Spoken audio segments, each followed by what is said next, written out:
Hi, my name is Taryn and welcome to a British Audiophile. We're in my son's playroom, so Teddy's back. This series, which I call Hi-Fi Tips, I share with you my own personal thoughts and feelings about a particular topic. The topic for discussion today is how to select a pair of speakers. Now, normally what I have to do is be very rational and objective about how I review a piece of equipment, and sometimes it gets a little technical. This series is different. I'm sharing with you, as I mentioned, my own personal thoughts and feelings about a particular topic. It's primarily aimed at people who are new or getting into this hobby, but I'd be very interested in hearing from the audiophile community as well, for them to share their advice and thoughts on this particular topic, and that would be really beneficial in the comments section. So you're overwhelmed with choice these days. There's hundreds of speaker manufacturers out there. How are you going to get from that to selecting one pair of speakers that you're going to be happy with? Well, in the good old days, perhaps it was a little bit easier. You used to go and spend a bunch of afternoons down at your local dealer, demo a whole bunch of gear, and eventually come up with something that you liked. That's a little bit more problematic these days for a couple of reasons. One is that people don't really have the time to do that anymore, and secondly, the likelihood is you probably haven't got a dealer on your doorstep who's probably going to entertain the idea anyway. So you have to do your homework, and I think the objective is to come up with a short list of 3 speakers which you then do eventually have to go and listen, and if you've done your homework correctly, you're probably likely to come up with something that is going to serve you well for the long term. Now, should you start with a pair of speakers first when you're putting together a hi-fi system? And my advice is absolutely yes. I'm not saying amplifiers and source components are important. They are important, but by far the biggest factor that influences how your sound system works is how your speakers interact in your room. And that's perhaps the first area you need to consider when you're trying to kind of what I call narrow the field down of speakers out there. So you have to have some understanding of the acoustical space and the positioning and setup of your speakers. So let's talk about the acoustics first. Now, when you're talking about the acoustics of your room, there's something called a transitional frequency. I'm not going to get into too much technical discussion in this video. That's perhaps something to explore in another video and another time. But what you need to understand is that the transitional frequency of most listening rooms is somewhere between 200 and 300 Hertz, depending on the size of your room. And that sound waves behave differently below the transitional frequency than they do above the transitional frequency. Below the transitional frequency, we're talking about bass energy here, bass waves. So they've got a large wavelength and a lot of energy. How does this benefit you when you're deciding on a pair of speakers to choose for your particular room? Think of the bass energy in your room as a series of high and low pressure points. Now, what determines the extent of these high and low pressure points? Well, there's a number of factors. One of them being how much energy you put into the room. If you've got bigger speakers that produce more bass, you're putting more energy into the room, and it's going to excite these room modes, which are these areas of high and low pressure, more than a speaker with less bass energy. But the unevenness of these pressure points is also going to be determined by the size of your room. The smaller your room is, the more uneven these pressure points are, and the further up the frequency range they extend, which makes them more noticeable. And another factor that determines these pressure points is how much bass energy is allowed to escape from your room. So if you've got solid brick or solid stone constructed walls, and there's a number of those walls, that's going to trap more energy than, say, studded partitions, which will allow more of that energy to escape. So when you're selecting a pair of speakers and you're determining what's going to be suitable for your room, you need to consider the construction and the size of the room, and also the amount of bass energy that that speaker is going to put into the room. Now that's going to be determined by the sensitivity of the speaker and also the size of the speaker and its frequency response. So you're looking at specifications, you want to look at how far down the speaker extends in terms of its frequency response, and generally if you want a larger speaker and it's got higher sensitivity, it'll probably have a more rolled off bass response. Basically, when you're designing a pair of speakers, you either design them to have more bass and low sensitivity, or high sensitivity and less bass. So that's below the transitional frequency. What happens above the transitional frequency? Well, above the transitional frequency, sound waves behave differently. They become much more directional. Now this is a bit of an oversimplification, but you can think of them essentially like light waves reflecting off surfaces. Now, when you're considering a speaker, you need to think about your room and how much natural absorption and how much natural diffraction it has. And I'll explain what those mean. So absorption is pretty much, as the name suggests, it's absorbing some of those reflections, and that's determined by how much soft furnishings you have in your room.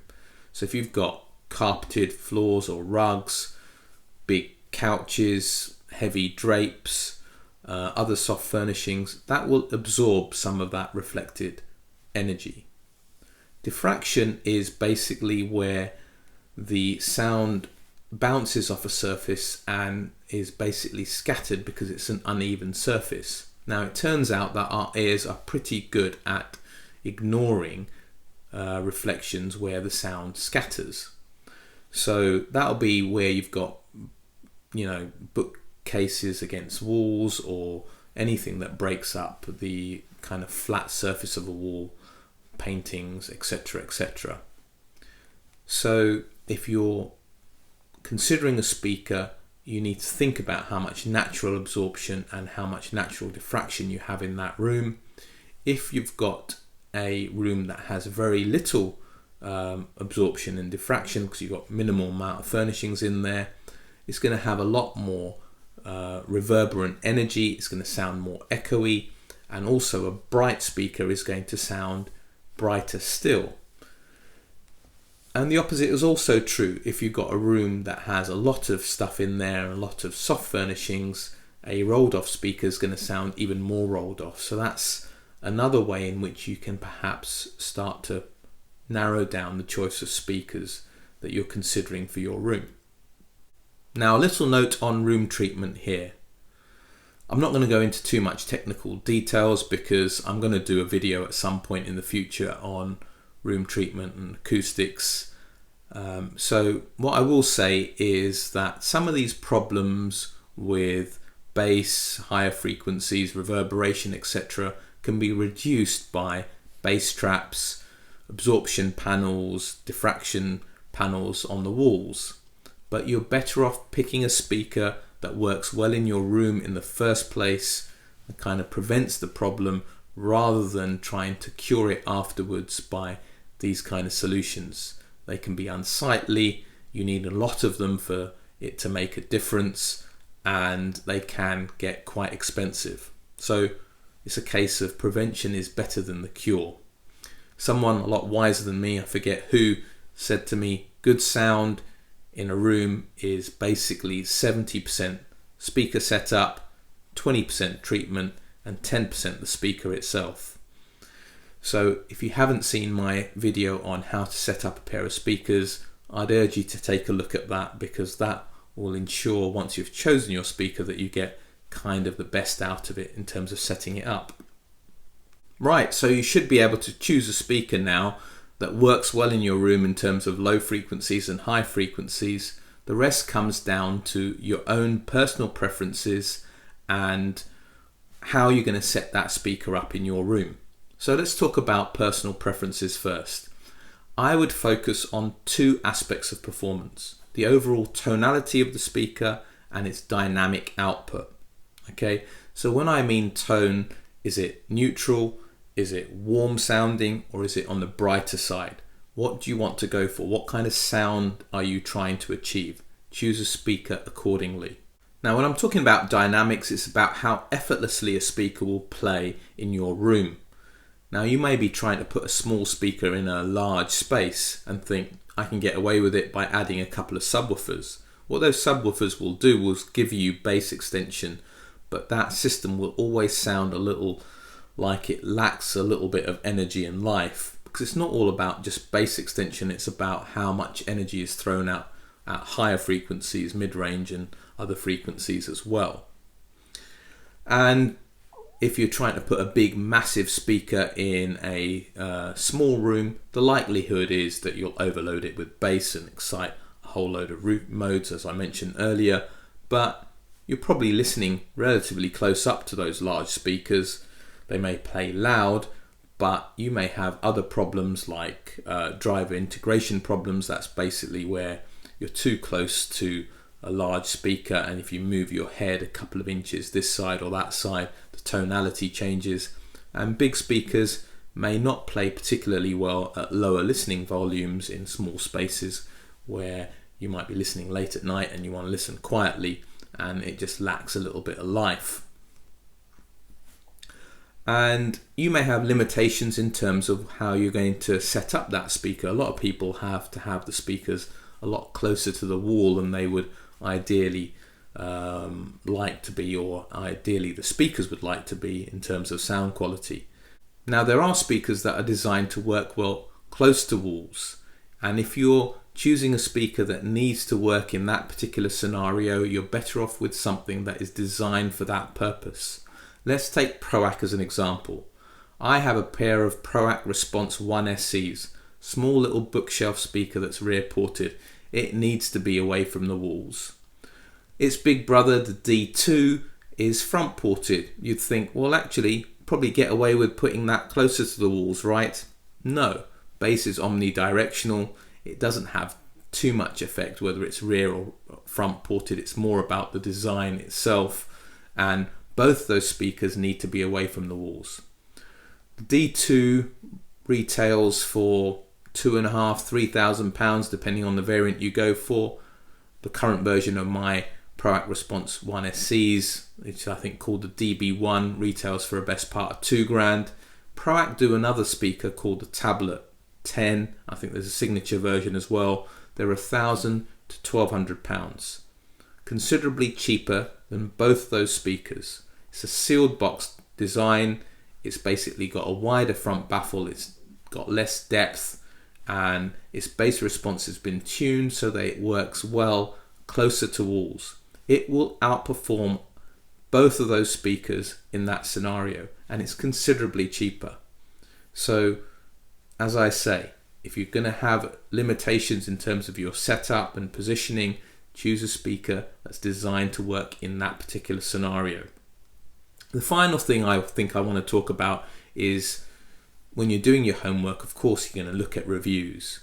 And there are good reviews and bad reviews out there. There are good reviewers and reviewers who I think perhaps are a little bit more biased. So find out about the manufacturer, find out about the designer, read the reviews, but look at reviews where people compare products to other products out there. If they're not comparing it and they're saying it's the best product in the world and they compare it to anything, I wouldn't hold a huge amount of weight and stock by that particular review. There's no such thing as the best speaker out there.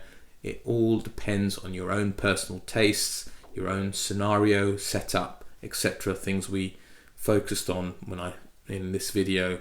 So if you focus on a speaker that works well in your room at low frequencies, works well in your room at high frequencies, works well with how you're going to set it up and position it, has the right kind of dynamic output so it fills your room with sound according to the size of the speaker and the amount kind of volumes you play out. These are kind of fundamental principles that will hold you well when you're shortlisting speakers.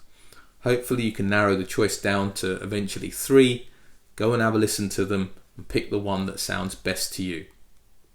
So I think that pretty much covers what I wanted to speak about today. For today, for now, the British Audiophile signing off.